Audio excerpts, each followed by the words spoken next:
안녕하십니까. 세상 읽어주는 남자 이상훈입니다. 오늘은 TSMC 실적과 관련해서 체크 포인트를 살펴보는 시간을 갖겠습니다. 이 명불허전이란 말이 또 연상됐는데요. 이 TSMC 2분기 매출이 또 예상을 뛰어넘었습니다. 올 2분기 TSMC 매출은 하나 28조 5천억 원, 순이익은 10조 5천억 원 정도였습니다. 시장 컨센서스가 매출은 27.8조, 순이익은 10조 남짓이었음을 감안하면 다 조금씩 넘어선 실적입니다. 실적을 내릴 때마다 최고치를 경신하고 있어서 워낙 좋은 퍼포먼스를 보이고 있기 때문에 점점 둔감해져서 그렇지 실적의 질을 보면 더 놀라운데요. 세 가지 포인트 측면에서 특히 그렇습니다. 이런 점을 짚어드리겠습니다.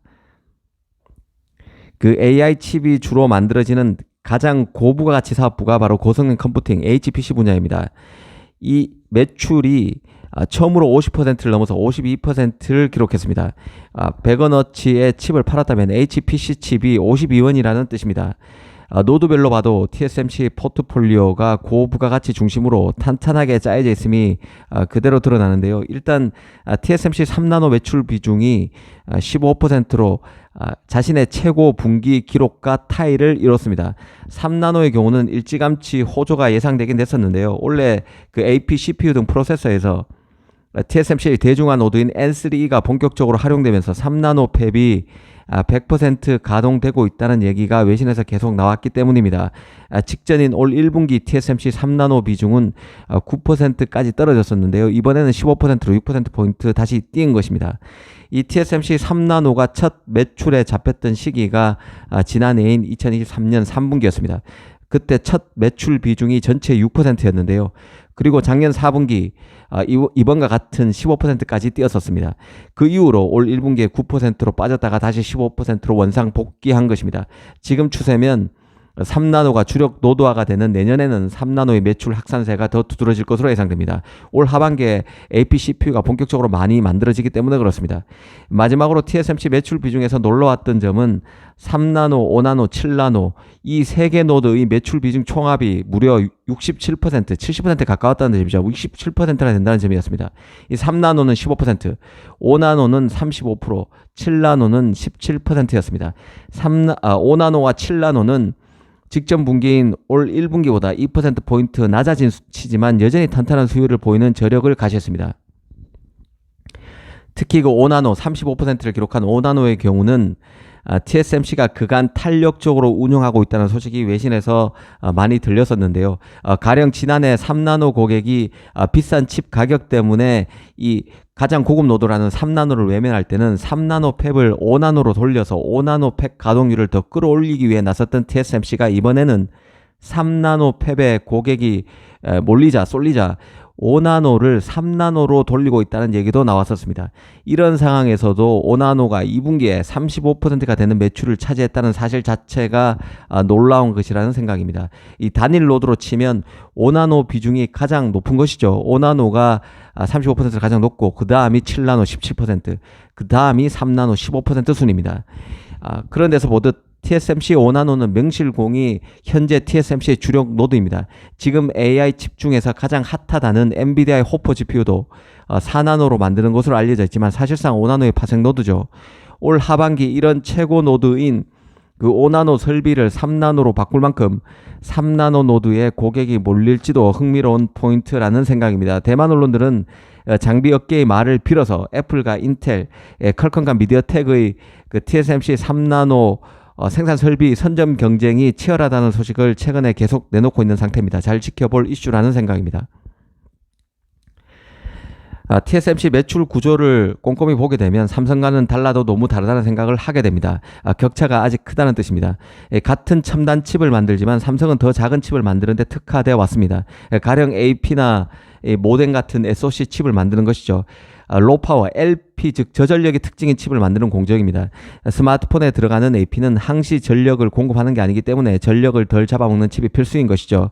이 TSMC는 삼성이 만드는 AP와 전력 LP 노드도 베테랑이지만 이 HP 하이 퍼포먼스 공정인 성능에 최적화된 공정에서 칩을 훨씬 더 많이 만들고 있는 것이죠. 통상 CPU, GPU 생산용 그 HP 공정은 AP를 만드는 LP 공정보다 더 어렵습니다. 그래서 TSMC는 LP 공정 개발 후에 HP 공정으로 개발해 나가는 구조를 띠고 있습니다. 파운드리에서 삼성이 TSMC에 뒤지는 이유는 생산하는 칩의 카테고리가 AP와 같은 LP 노드에 집중되어 있기 때문입니다. 그래서 삼성은 더 만들기 어렵다는 그런 칩인 HPC 칩을 유치할 수 있어야 한 단계 도약이 가능합니다. 물론 최근에 스타트업 중심으로 HPC 칩을 유치하고 있지만 메이저 칩을 좀 더 유치해야 된다는 것이죠.